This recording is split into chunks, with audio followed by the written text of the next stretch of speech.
আজকে শুক্রবার সকালবেলা গেছিলাম একটা সিনেমা দেখতে। জেনারেলি কি হয়, সিনেমা দেখে এসে আমি তাড়াতাড়ি করে রিভিউটা করি, এবং আজকে যেখানে আমার আরেকটা সিনেমা দেখা বাকি, আমি এখন দেখতে যাব, তবু আমি তাড়াতাড়ি করে রিভিউটা করতে বসিনি বাড়ি ঢুকে। আমি বাড়িতে ঢুকলাম, মাকে বললাম শোনো, আগে ঠাকুরের কাছে পুজো দাও। মা বলছে কেন? আমি বলছি তোমার ছেলে যে সশরীরে বাড়ি ফিরে এসছে, তার জন্য একটা পুজো তোমায় দিতে হবে, এটা তোমাদের আশীর্বাদ এবং আপনাদের ভালোবাসা যে আমি সশরীরে বসে এখন রিভিউ করছি।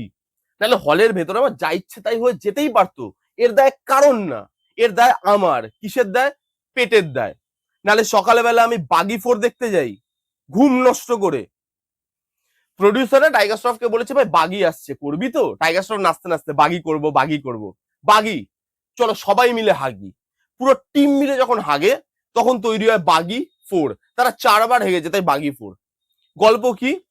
টাইগার শ্রফ হ্যালুসিনেট করে একটা মেয়েকে, যে মেয়েটা সবাই জানে নেই, টাইগার শ্রফ একা জানে সেই মেয়েটা আছে।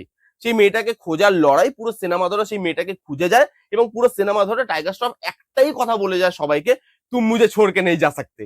লাস্টে আমরা যখন উঠে আসছিলাম তখনও টাইগার শ্রফ দর্শককে বলছিল, তুম মুঝে ছোড়কে নেই যা সকতে, মত যাও মুঝে ছোড়কে। এই হচ্ছে গল্প। এবার এখানে মেয়েটাকে খুঁজে পায় কিনা, সঞ্জয় দত্তের কি রোল, এই নিয়ে গোটা সিনেমাটা। এবার পজিটিভ দিক নেগেটিভ দিক। পজিটিভ দিক ভাই, মহান সিনেমা। প্রথম পজিটিভ দিক, এখানে বেসিক গল্পটা খুব একটা খারাপ নয়, ভালো সিনেমা বানানো যেতে পারতো। এখানে লাস্টে 5 মিনিট মাত্র, পুরো সিনেমায় 2.5 ঘন্টা সিনেমায় মাত্র 5 মিনিট সিনেমাটা ভালো লাগে দেখতে। টাইগার শ্রফের অভিনয় বাকি সিনেমায় সে যা করে তার থেকে একটু বেটার। আর কোনো পজিটিভ দিকই নেই। চলো চলে যাই নেগেটিভ দিকে। এই সিনেমাটা না একটা বিয়ের অ্যালবামের মতো। আপনি দেখবেন আগেকার দিনের বিয়ের অ্যালবাম গুলো আপনি উল্টাবেন, আপনি দেখতে পাবেন বিয়ে হলো, পাতা উল্টালেন, ফুলসজ্জা, পাতা উল্টালেন, বউ বর ছেলে মেয়ে একসাথে বসে আছে, জাম্প, কোনো কানেকশন নেই বস, মাঝখানে কোনো কিছু নেই। এই সিনেমায় তাই, পাতা উল্টাচ্ছে, একের পর এক সিন চলে যাচ্ছে, পুরো বিয়ে বাড়ির অ্যালবাম। এবার একটা এখানে খুব সিরিয়াস সিন চলছে, সেটা কমেডিতে কনভার্ট হয়ে যাচ্ছে। মানে এরকম ভাবে কনভার্ট হচ্ছে, আপনি গেছেন, আপনি শুক্তো দিয়ে ভাত খাচ্ছেন, আপনার হাতের মধ্যে হঠাৎ করে মাংসর প্লেটটা উল্টে দেওয়া হলো, শুক্তো দিয়ে মাংস দিয়ে মেখে খাও। বলবে ভাই শেষ তো করতে দে।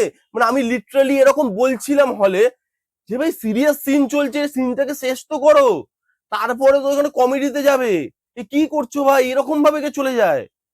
সঞ্জয় দত্ত বলছে যে আমি সঞ্জয় দত্ত, সলমান খান নই, যে হিরোইনের লোভ দেখাবি, বিয়ের মঞ্চতে ওঠাবি বারবার করে, তারপর হিরোইন অন্য কাউকে দিয়ে ভাগিয়ে দিবি।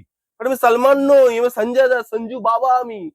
এখানে হিরোইন, হিরোইনের সারা সিনেমাতে কোনো কাজ নেই। তার কাজ কি? তার কাজ হচ্ছে সমুদ্রের ধারে বসে ওই লুল্লুরা জামা পরে, this is cinema, this is heroine. মানে আমি যে কি টর্চার সহ্য করে এলাম এতক্ষণ, আপনারা যান, আপনারা কি সিনেমাটা দেখুন। মানে ওই যে একটা কথা ছিল না, প্রলয়তে একটা ডায়লগ ছিল, শাশ্বতদা আমাদের ওই মন্ত্রীটাকে বলবে রুদ্রনীলের হয়ে, যে আপনার ভাই না আপনার মানানোর জন্য যথেষ্ট। আমি বলিউডকে বলতে চাই এরকম বাগি কয়েকটা বাগি ফোর আর বলিউডের মানানোর জন্য যথেষ্ট। ভাই হেভি সিনেমা। গান, মানে সিনেমার মধ্যে গান আছে না, গানের মধ্যে সিনেমা, আমি বুঝতেই পারলাম না। কথায় কথায় গান, কথায় কথায় গান। লাস্টে র্যাপের সঙ্গে যে অ্যাকশন গুলো হচ্ছিল সেগুলো ভালো, আর অ্যাকশন তার মধ্যে কোনো ইনোভেশনই নেই ভাই। মার্কো অ্যানিমেল অ্যাকশন, বাগি ফোরের অ্যাকশন কি হচ্ছে, কেন হচ্ছে, কোথা থেকে আসছে ভাই জানি না।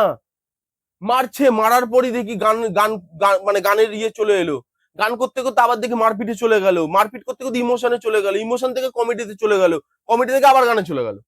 মানে কি হচ্ছে ভাই? আমি ভাবছি ভাই অঙ্কে লোক এত স্টেপ জাম্প করে না, তোরা সিনেমার মধ্যে যা স্টেপ জাম্প করছিস।